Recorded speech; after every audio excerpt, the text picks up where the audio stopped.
गोरिया के अखिया तो करेला चोखावार रे हो दिलवा भीतरिया खिचलवा भीतरिया खिचाल डीजे बबुआ बढ़ा दो बहस के पावर रे आजा पावर रे आजा तो नाच होई लइका तैयार रे। मड़ई के पीछे जब अखियां मिलवलू बस्ती के लइकन के नींद उड़वलू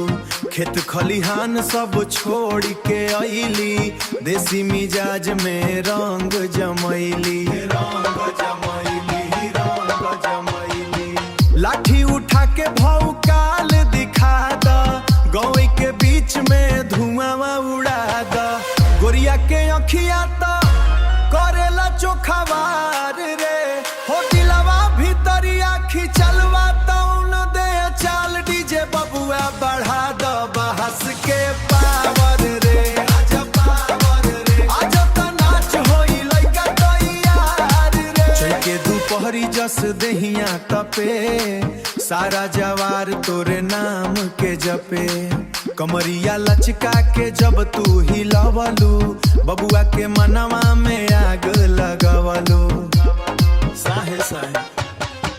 रंगदार चश्मा लगा के तू आव गर्दा कबाड़ के ठुमका लगाव गोरिया के अखिया तो करेला चोखावार रे